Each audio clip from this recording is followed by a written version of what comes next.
Commence the proceedings.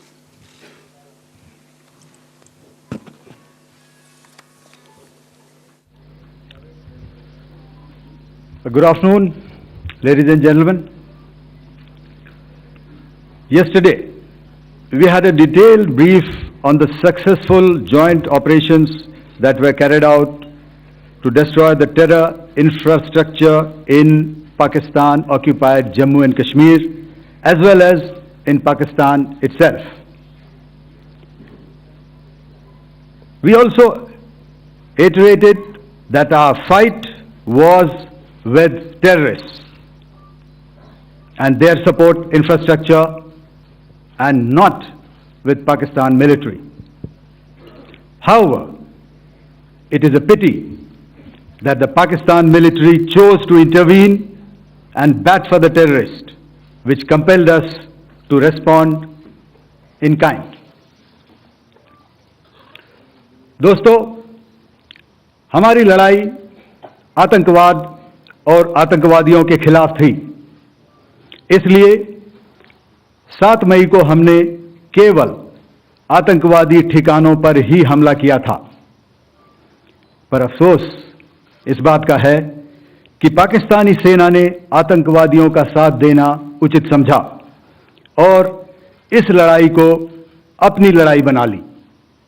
इस परिस्थिति में हमारी जवाबी कार्यवाही अत्यंत आवश्यक थी और इसमें उनका जो भी नुकसान हुआ वे खुद इसके लिए जिम्मेदार हैं।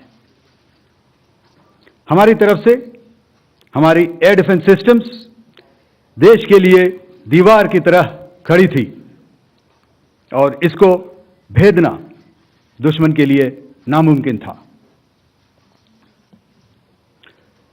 This brings me to the point, how have Indian forces managed to minimize the damage to both civilian and military infra in the country in spite of the unrelenting efforts by the Pakistani forces?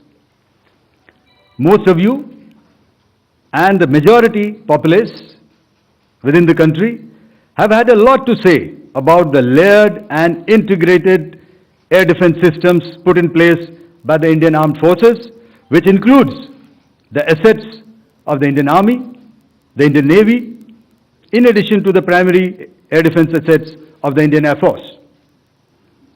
As you all are well aware, this robust AD system comprises of a large variety of multi-layered AD sensors and weapon systems, from point defense weapons like the low-level air defense guns, shoulder-fired manpads, and short-range surface-to-air missiles or SAMs, to area defense weapons like the air defense fighters and longer-range surface-to-air missiles within our inventory.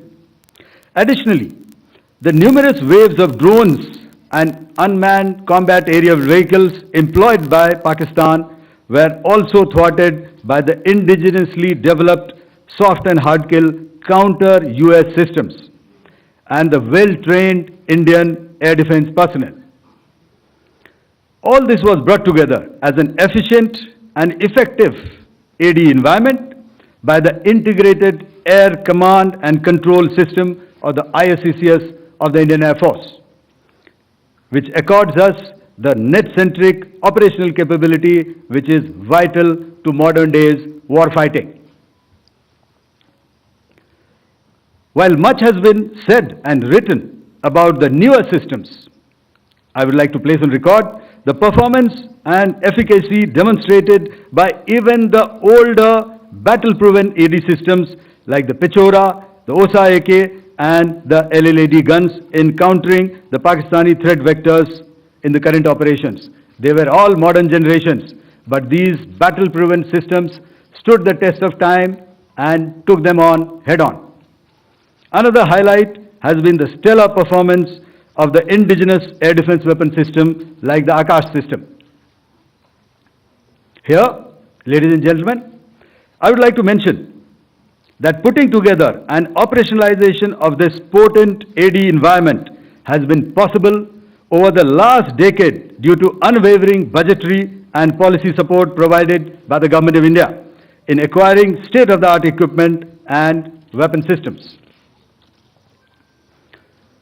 Some of the results achieved in countering the enemy threat vectors over the last week are now being shown on the screen. Shown on the screen is the probable enemy PL-15 missile, which is of Chinese origin. This missile has missed its target, and you can see the pieces now which are available with us. Another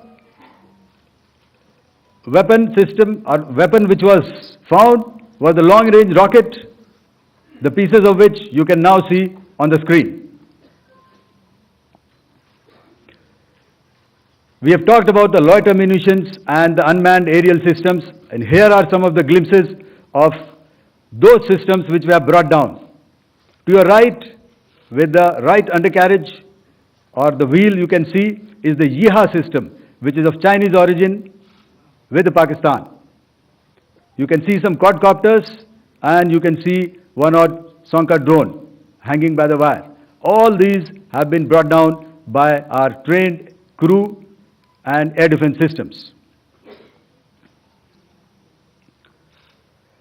As far as our offensive actions are concerned, yesterday I had already shared some details about the targets engaged by the Indian Air Force. The composite picture of the Indian Air Force targeting so far is now shown on the screen. As you can see, we have targeted the length and breadth of the adversary. I'm sure most of you would have already seen the effect of these strikes on ground, courtesy the large number of videos and photographs being circulated in the media. A few representative examples from the open source are now being shown to you on the screen. In fact, two of them. This is the strike on the Noor Khan Air Base. And you can see the effect. I'm sure most of you have seen the video. I have also picked it up from your sources only. And this is the aftermath of our strike at Rahim Khan Air Base. You can see the massive crater that it has left on its runway. And you can see the pinpoint accuracy of our weapons.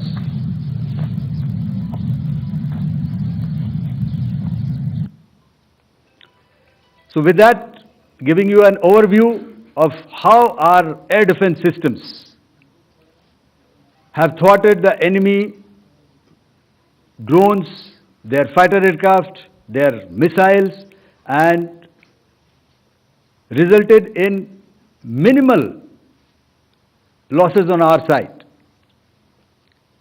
I would now hand over to the DGMO to cover his portion. धन्यवाद air marshal Bharti. मैं आज आप सब के साथ भारत